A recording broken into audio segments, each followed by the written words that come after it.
Hello, everybody, and welcome to Church at Home with Rachel for Tuesday, the 3rd of June. Lately, I don't know whether it's because I've been away for a year from my former parish, but lately I've been noticing things popping up about things of hearing about people. Conversation with a good friend from Halifax shared with me that my secretary, my volunteer secretary, Betty, who adored her. She was a beautiful musician. She had a beautiful voice. She was a delight. She was a challenge from time to time, but she was also a delight and a mainstay at my Wednesdays for 7 years when I was in Halifax. I just found out that she died. And then the other day I was looking through my Facebook and also saw that my warden, one of my wardens from Wainwright, her grandmother had died.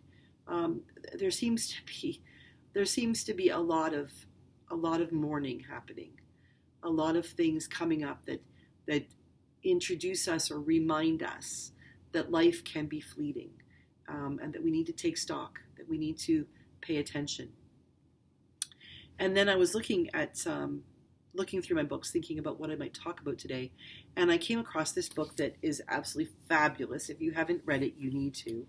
It's called Pastrix, The Cranky, Beautiful Faith of a Sinner and Saint, and this is written by Nadia Bolz-Weber, who is a Lutheran pastor in the States, and she is a little bit wild. She's tattooed and she's pierced, and she is to the core of her being Christian.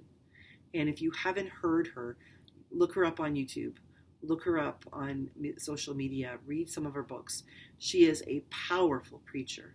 She's a powerfully faithful, honest woman of God who calls it like she sees it, and she doesn't hold any punches. She's pretty good. Well, I was looking at my Post-its, things that I could say, I could talk about this. I came across this that I read a while ago. It was in the first house I lived in Wainwright when I read this book. And so I guarantee you that when I read this passage the first time and underlined and wrote notes, dude was laying at my feet, wondering what I was getting so excited about. But she says this, Nadia says this: smiley TV preachers might tell you that following Jesus is about being good so that God will bless you with cash and prizes. But really, it's much more gruesome and meaningful. It's about spiritual physics. Something has to die for something new to live. Death and resurrection, the recurring experience of seeing the emptiness, weeping over our inability to fill it or even understand it, and then listening to the sound of God speaking our names and telling God's story, is a messy business. But it's my business, and it's the most beautiful thing I could tell you about. That's how she feels. That's what she thinks. That's what she's trying to do in her book. That's what she talks about. But the fact is that I seem to be in a stage where death and resurrection is a thing, where wildfires in the north, and the recognition that every time I drive up north, there are patches of the world I go through, and you can see, that was the wildfire 10 years ago. That was the wildfire 5 years ago. And there's new growth. Where things have died, new things arise. One of the beautiful things I found that about wildfire country is the growth of blueberries. For whatever reason, blueberries thrive after a wildfire. It's a plant that seems to just grow, and they're incredible, these wild blueberries, where you can get them after there's been a wildfire.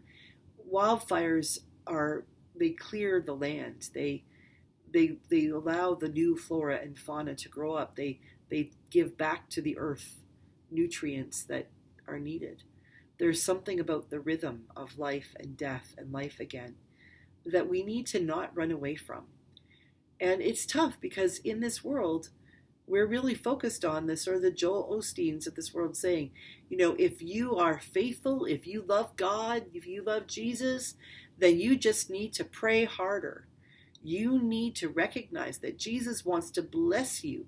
Jesus wants you to have that new car. Jesus wants you to have that big house.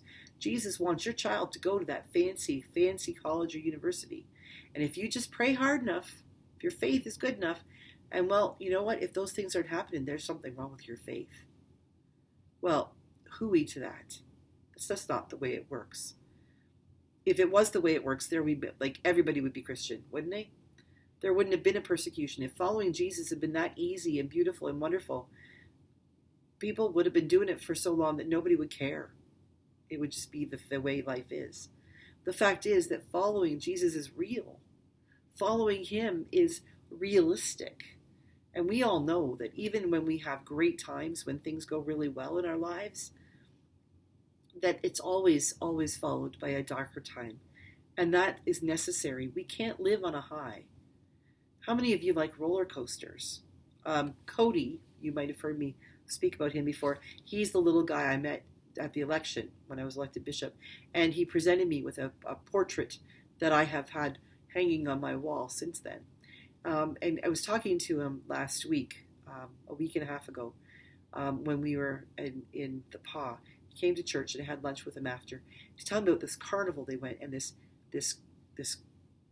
roller coaster, this ride he went on.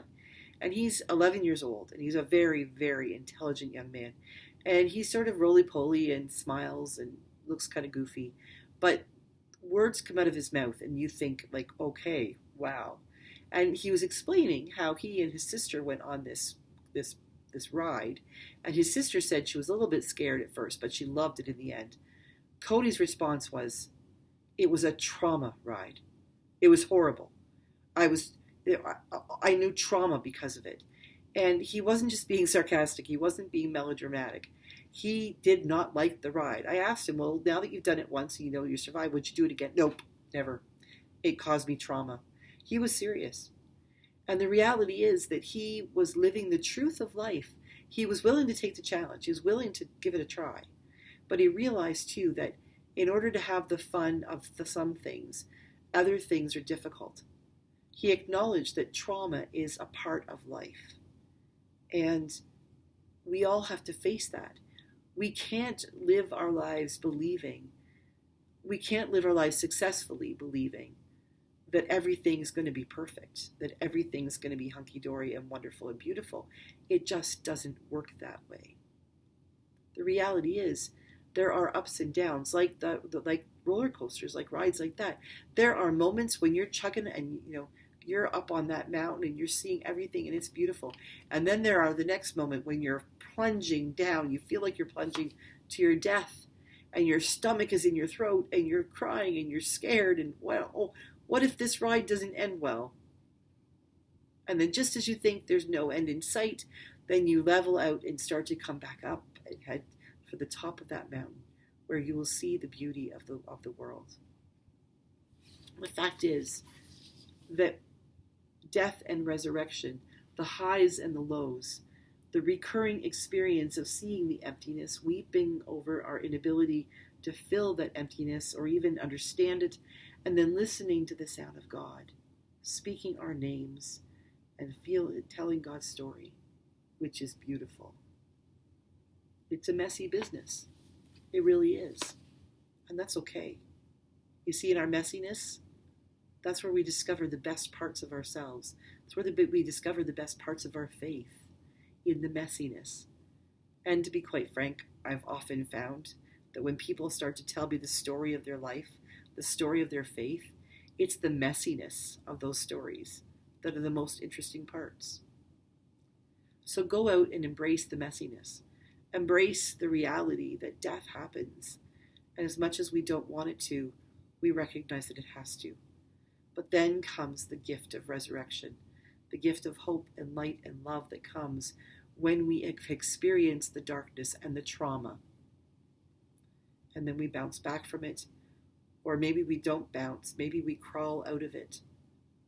But we crawl into a world filled with light and hope and the ability to hear God's voice speaking to us and filling up the emptiness. If you are on the high of a roller coaster today, God bless you, enjoy it. But if you're on the other part, or if you're like Cody and feeling the trauma, don't give up.